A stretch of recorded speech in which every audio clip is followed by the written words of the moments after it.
एक बार उद्धव जी ने भगवान श्री कृष्ण से यह प्रश्न उठाया कि भगवान, आपने एक बार सनकादिकों को योग की अंतिम सीमा क्या है, इस प्रश्न के उत्तर पर आपने जवाब दिया, हम संसारवासी चित्त और विषय कर्म आदमी जो लिप्त रहते हैं उससे छुटकारा पाने का कोई माध्यम।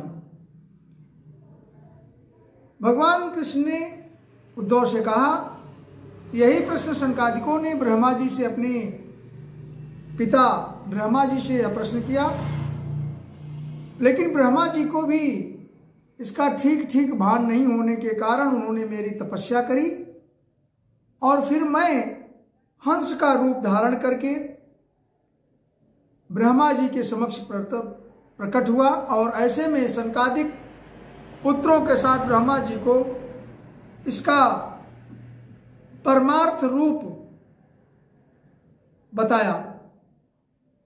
भगवान ने कहा कि हे ब्राह्मणों, यदि परमार्थ रूप वस्तु नाना तत्व जिस तरह के सभी पदार्थों में उपस्थित यह परब्रह्म की दृष्टि, या ये कह लें इस परम सत्य परब्रह्म की आत्मा उपस्थित है, लेकिन जो इस तत्व को नहीं जानते वो हर समय अपने आसक्ति, बंधन, कर्म बंधन और चित्त से स्वाभाविक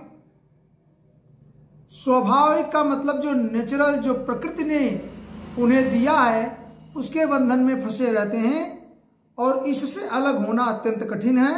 अलग होने के लिए भगवान ने कहा कि हम जो प्रश्न उद्धव जी और सनकादिकों का था उसमें दो बातें आप भी समझ लें, जिससे हम लोग एक क्लियर रहें कि प्रश्न क्या है। प्रश्न ये है कि हम आप जो हमारा जो मन है, जो चित्त है, और जो हम लोग स्वभाव से कार्य करते रहते हैं, या ये कह लें विषयों में आसक्ति रहते हैं, विषयों का चिंतन करते रहते हैं, सोचते रहते हैं कि हमारा यह काम कैसे होगा, वह काम कैसे होगा, या कोई काम हम जब लेते हैं, वर्क करते हैं, तो उस पर तरह तरह के संकल्प करके, मेहनत करके वह कार्य कैसे उपस्थित होगा, कैसे होगा, उसका रिजल्ट क्या होगा, उसका लाभ क्या होगा या उससे हानि क्या होगी, इसके बारे में मनुष्य या हम लोग जो चिंतन करते रहते हैं, तो वो यह बंधन और उसी में सोचते सोचते चित्त में हमारे वही चीज हर समय सोते जागते या सुप्त आसक्त अवस्था में चलती रहती है। अर्थात उस विषय का चिंतन अनवरत हमारे मन में, चित्त में बना रहता है। वह विषय चिंतन चित्त में चलता रहता है और यह कह सकते हैं कि चित्त में वह विषय और विषय में वह चित्त, दोनों एक दूसरे में मिक्स हो जाता है, लगा रहता है। और ऐसी स्थिति में हम उससे कैसे त्याग पा सकते हैं, कैसे पार पा सकते हैं, इसके लिए भगवान से प्रश्न किया है। भगवान की शिक्षा में उन्होंने कहा कि भाई देखिए, कुछ जो संसार है, जो आप लोग हैं, हंस के रूप में देखकर संकादिक ब्राह्मणों ने भगवान से पूछा, आप कौन? तो भगवान ने यह जवाब देना शुरू किया कि आपका यह प्रश्न जो है कि हम कौन, तो यह प्रश्न समस्त ब्रह्मांड में देखा जाए तो एक दूसरे का जो इंट्रोडक्शन पूछा जाता है, परिचय दिया जाता है, उसमें केवल एक परब्रह्म परमात्मा की आत्मा सर्वत्र है। हमारा आपका यह वाणी विचार है और यह मिथ्या प्रहसन है कि हम एक दूसरे को जानते नहीं हैं, पूछते हैं, उसकी इंट्रोडक्शन करते हैं या उसकी योग्यता से उसे पहचानते हैं। लेकिन मूलतः तत्व में अगर जाए तो परब्रह्म परमात्मा सर्वत्र जो विराजमान है, उसकी जो आत्मा हमारे आप में सर्वत्र है, वही एक हर जगह है। तो भगवान ने कहा मनसा वाचा दृष्टया गृहते अन्नैरपीन्द्रियै अहमेव न मत्तो अन्यत दिति बुद्ध्या स्वजसा। अर्थात अब आप तत्व विचार से ये समझें कि जो आप मन से, चित्त से, दृष्टि से चिंतन करते करते जो कुछ आप देखते हैं, जो कुछ आपके द्वारा किया जाता है, जो कुछ आपके नेत्रों से दिखता है, वह मुझसे या आपकी इंद्रियों से जो कुछ होता है, भी आपकी इंद्रियों से बहुत सारे कार्य होते हैं। खाना खाते हैं, उसका स्वाद लेते हैं, अच्छा बुरा। नाक से, नाक की इंद्रियां, घ्राणेंद्रियों से आप सुगंध लेते हैं, दुर्गंध भी मिलती है। आप जिह्वा से स्पर्श सुख या स्वाद ग्रहण करते हैं। इसी तरह से जो आपकी सारी इंद्रियां हैं वो दसों इंद्रियों से भिन्न भिन्न कार्य करते हैं और भिन्न भिन्न कार्यों का आप आनंद उठाते हैं, जबकि वह वास्तविक आनंद होता नहीं है, क्योंकि वह शरीर जनित है और शरीर के साथ वह खत्म हो जाता है। जिस दिन आपकी शरीर नष्ट हो जाएगी उस दिन आपके जीव का स्वाद भी चला जाएगा। आपके नेत्रों की, जो आप नेत्रों से सुंदरता देखना चाहते हैं वो भी खत्म हो जाती है। आप अपने नाकों से जो सुगंध लेना चाहते हैं वो भी समाप्त हो जाती है। शरीर का सुख भी समाप्त हो जाता है। इस तरह से मन कहा भगवान ने, जो मन आप चित्त से सोचते हैं, जो कर्म से करते हैं, जो वाणी से कहते हैं, जो आप अपनी इंद्रियों के द्वारा करते हैं, everywhere I am presence, presence of mind is there, मेरी उपस्थिति है। उन्होंने कहा कि मेरे अलावा वह कुछ भी नहीं है। यह सिद्धांत आप लोग तत्व विचार से समझ लीजिए। अब तत्व विचार से समझ लीजिए, मैंने एलिमेंटल थ्योरी, एटॉमिक थ्योरी से आप इसको समझे। भगवान ने कहा कि भाई संसार की सारी चीजें एटम से बनी हैं। सो एटम की डेफिनेशन में ही आता है atom is the smallest particle of the matter. यह सभी पदार्थों का, जितनी भी चीजें संसार में बनी हुई हैं, हम, आप, पत्थर, पहाड़, पौधे, सारे जीवित अभिजीवित जितनी संरचनाएं, जितनी चीजें बनी हैं, वो सब पदार्थों का अंतिम संगठन देखेंगे तो वो परमाणु है। इसी को भगवान ने कहा कि आप तत्व विचार से इसको समझें, और तत्व विचार से जब देखेंगे तो सभी जो परमाणुओं से मिलकर के बनी है, तो हमारे आपके अंदर, रक्त के अंदर, पानी के अंदर, बर्फ के अंदर, पत्थर के अंदर, पहाड़ के अंदर, पौधों के अंदर, एवरीवेयर वह पदार्थ उपस्थित है, वह परमाणु उपस्थित है, और उसके अंतःकण में जो उसके संगठन है, इलेक्ट्रॉन, प्रोटॉन, न्यूट्रॉन, वो सर्वत्र उपस्थित है। तो तत्व विचार है कि वो वही हर जगह उपस्थित है।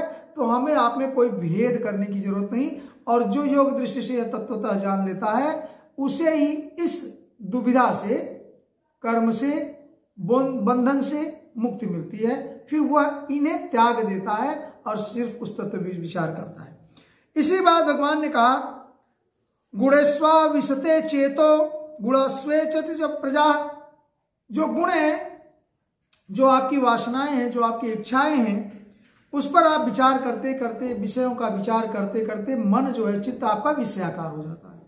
मतलब उसी के बारे में हर समय सोचने लगता है, उसी के बारे में हर समय करने लगता है, और आपके चित्त में वो विषय उपस्थित हो जाता है, उसमें धंस जाता है, और उसके अलावा और आपको कुछ नहीं देता। और इसका उल्टा भी है, वाइस वर्सा, माने आपका चित्त भी उस विषय में लग जाता है, आपका मन भी उस विषय में लग जाता है, और इस प्रकार आप उसके करने के लिए, उस काम करने के लिए, उसको प्राप्त करने के लिए, उसे नफा नुकसान को प्राप्त करने के लिए आप उसमें लिपटे जाते हैं, आपका मन लगे जाता है।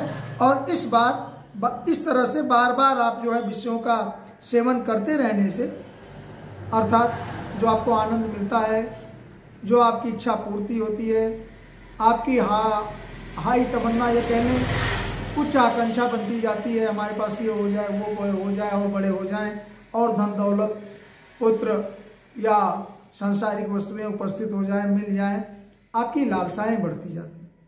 और जब लालसाएं बढ़ती जाती हैं तो आपका मन उन्हीं विकारों में लगा जाता है, और वही पूरा करते करते एक दिन समय आ जाता है, हम आप संसार से पूरे हो जाते हैं। और हम लोग जिस काम के लिए भगवान ने भेजा है संसार में, शरीर के लिए कहा जाता है शास्त्रों के द्वारा कि शरीर का एकमात्र उद्देश्य है भगवान का भगत और मोक्ष प्राप्त करना। बाकी जितने कर्तव्य कर्म आप करते हैं वो भगवान के द्वारा किए जाते हैं, भगवान के द्वारा आप उन्हें समर्पण कर देते हैं। भगवान आपसे कुछ कराना नहीं चाहते। गीता में भगवान ने कहा है, न कर्तृत्वम न कर्माणि लोकसृजति प्रभु। भगवान ने या प्रभु ने इसलिए लोक का निर्माण किया है, उसमें उन्होंने किसी को कर्म करने की प्रेरणा नहीं देते हैं, न किसी से कुछ कराते हैं। फिर क्या, जो मनुष्य है वह न कर्तृत्वम न कर्माणि लोकसृजति प्रभु, और उसमें दूसरी लाइन में जो लाइन लिखी गई है, सी हम आप स्वभाव वस्तु प्रवर्तते, जो कार्य करते हैं वो हमारे नेचुरल कैरेक्टर हैं, जो प्राकृतिक गुण हैं, रज सत्व तम, उसके साथ अहंकार, मन और इंद्रियां, इनके स्वभाव के कारण हम कार्य करते हैं और भगवान को साक्षी मान लेते हैं या करा देते हैं।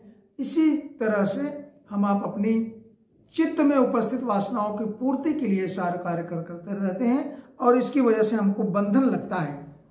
भगवान ने कहा, जीवस्य देहम उभयम गुणाश्रयतो मदात्मनः।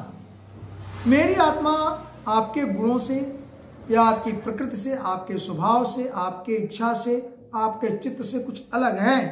इस तरह से यह दोनों चीजें जो विषय और चित्त है, दोनों ही मेरे स्वरूप भूत जीव देह के गए हैं, मेरे स्वरूप से दिए गए हैं, लेकिन मैं उससे आत्मा अर्थात आत्मा चित्त और विषय के साथ उसका कोई संबंध नहीं है। इसलिए बार बार जो आप विषयों का सेवन करते हैं उसमें प्रविष्ट हो जाते हैं, उससे अतिरिक्त या अतिरेक परब्रह्म परमात्मा का चिंतन है, उसका साक्षात्कार करते हुए आप विषयों के चिंतन को छोड़ दें, आप उसमें आनंद लेना छोड़ दें, आप केवल वो ग्रहण करें जो भगवान ने आपके शरीर में जो आपकी आत्मा उपस्थित है, केवल उसका चिंतन, उसका नियमन करें, उसमें लीन हो जाएं और बाकी आसक्तियां छोड़ दें। इस तरह से भगवान ने कहा आगे कि जो अवस्थाएं आपकी तीनों अवस्थाएं हैं, वो जागने में, सोने में या सुषुप्त में, ये सारी अवस्थाएं आपकी अवस्थाओं में आप अपनी बुद्धि और वृत्तियों को बनाते रहते हैं, सजोते रहते हैं। कभी सपने में आप कार्य कर रहे होते हैं, कभी आप चिंतन कर रहे होते हैं, लेकिन जब जगते हैं तो ये सब सारी चीजें छूट जाती हैं, वो मिथ्या है। इसी तरह से सांसारिक सारे कर्म भोग और वित्त या चित्त या मन से जो उपस्थित वर्क है वो बंधन के कारण बनते जाते हैं। यह सिद्धांत भगवान ने कहा कि ये वृत्तियां और मैं एक तरफ सच्चिदानंद स्वरूप, एक अलग स्वभाव, मेरा स्वभाव वह नहीं है। इन वृत्तियों का साक्षी होने के कारण जीव उनसे विलक्षण है। भगवान ने कहा कि ये जो चित्त और बुद्धि की वृत्तियां हैं, ये इनके द्वारा जो भी कार्य किए जाते हैं वो सारे कर्म बंधन के कारण है। आदमी जो कुछ करता है, कभी कभी उसको पाने में उसकी चाहत में अच्छी बुरी बातें करता है, अपने मन से, अपने दिमाग से या अपने मुंह से, अपने वाणी से, कभी अपनी आंखों से निंदनीय कर्म कर देता है या किसी से लड़ाई झगड़ा करते जाता है। तो जिस तरह से लकड़ी है, उसको जलाने पर उसमें धुआं तो रहेगा, लेकिन अगर आपको कार्य करना है तो लकड़ी जलानी है। इसी तरह से आपका शरीर है, कर्म आपको करना है, कर्म भगवान को समर्पण करने हैं। सहजम कर्म कौन्तेय, भगवान ने कहा है कि हे अर्जुन, कर्म तो आपको निरंतर और सहज करना है, धर्म के अनुसार, शास्त्रों के अनुसार, अपनी वृत्तियों के अनुसार, लेकिन उसमें अगर दोष भी आता है तो उसे आप छोड़ दें। जैसे धुआं तो दोष है अग्नि का, लेकिन वो धुआं बना रहेगा अनवरत, आप उस पर ध्यान न दें। इसी तरह से आप कर्म अनवरत करें, भगवान के ध्यान करते हुए कर्म करें, वृत्तियों में जाएं, लेकिन धुएं के जैसे अपनी वृत्तियों को छोड़ दें। केवल उस अग्नि स्वरूप जिससे वर्क होता है उसे ध्यान करें, उसे समर्पण करें, तो आप बंधन से मुक्त रहेंगे। उसके बाद भगवान ने फिर से कहा कि ये जो सारी विलक्षण त्रिगुणात्मक रचना, गुणों के अनुसार, प्रकृति के अनुसार जितनी भी वृत्तियां हैं, आप अपनी वृत्ति और बुद्धि चित्त का त्याग कर दें। इस तरह से तब आपके विषय और चित्त दोनों का युगपत त्याग हो जाता है। युगपत माने बोथ आर देयर, चित्त और आसक्तियां, जो आपकी इच्छा है, जो आपके मन में चल रहा है, ये और आप उससे बनने वाले बंधन को दोनों का त्याग कर दें। और त्याग देने के बाद, क्यों भगवान ने कहा इन दोनों का त्याग कर दें? ऐसा ये कहा कि अगर आप त्याग नहीं करते, चित्त में वृत्तियां आएंगी, सोचेंगे, कर्म करेंगे, तो आपको अहंकार पैदा होगा। आपने ये किया, आपने वो किया, आपने ये सोचा, आपने ये पैदा किया, आपने ये बनाया, आपने ये बिगाड़ा, ऐसा आपने और मैंने तुझमें करते करते अहंकार पैदा हो जाता है। अहंकार कृतम बंधा मात्मनो अर्थ विपर्ययम, अर्थात ये जो बंधन अहंकार की रचना है। अहंकार नहीं होता तो कोई बॉन्डेज नहीं होता, कोई बंधन नहीं होता। और यही आत्मा के, ये जो अहंकार है, जो बंधन का कारण है, जो बंधन की रचना करता है, यही अहंकार हमें आपको उस आत्मा का दर्शन नहीं होता देने देता जो आत्मा स्वयं में प्रकाश है, जो परिपूर्ण है, कंप्लीट है, एका, और जो अखंड ज्ञान है, जिसे हम खंडित नहीं कर सकते। इस परमानंद स्वरूप आत्मा को हमारा अहंकार ढक लेता है, उस आत्मा का दर्शन नहीं होने देता। इसे कह के भगवान ने कि आप इसी अहंकार को, इसी आसक्तियों को, इसी कर्म बंधन को क्या त्याग कर दें, और सूक्ष्मतः जो हमारी आत्मा है अपने तीनों अवस्थाओं में, जागृत, सुषुप्त और स्वप्न अवस्था, तीनों अवस्थाओं में आप केवल तुरीय रूप में होकर, मैंने आप उस एटॉमिक थ्योरी को सोच करके अणु आत्मा पर ध्यान देते हुए संसार का चिंता त्याग दें। भगवान ने कहा कि आप ऐसा करते हुए जब मुझे प्राप्त हो जाते हैं, तब आपको योग की वह आंतरिक अवस्था प्राप्त हो जाती है जो प्रश्न था कि योग की सूक्ष्म और अंतिम दशा क्या है। तो प्रश्नों का उत्तर सिर्फ ये है कि आप अहंकार, बंधन, चित्त या मन के विकारों के साथ जो कर्म करते हैं, जो सोचते हैं, जो करना पड़ता है, जो आपकी भोजन दिनचर्या के लिए काम करने पड़ते हैं, उसको आप अनवरत करते रहें, बनाते रहें, लेकिन उसमें उपस्थित होने वाला जो संलग्नता है, संलिप्तता है, जो अथक चाहत है, जो रुकती नहीं है, जो आगे आगे बढ़ती जाती है और आगे आप उसके प्राप्त करने के लिए और आगे दौड़ते जाते हैं, इसे आप छोड़ दें। और अगर आप ऐसा नहीं करते तो आपका अहंकार बढ़ता जाता है और इसमें आपका आत्मा का दर्शन नहीं होता और आप पुनः शरीर छोड़ जाते हैं और इस संसार में विलीन हो जाते हैं। बार बार आपको जन्म लेना पड़ता है और कष्ट मिलता जाता है। इसीलिए योग की सूक्ष्मतम अवस्था क्या है? वो परब्रह्म परमात्मा के तुरीय तत्व को जानना, समझना और सेल्फ रियलाइजेशन करना, स्वरूप सिद्धि करना, यह योग की सूक्ष्मतम और अंतिम अवस्था है। जय श्री कृष्ण।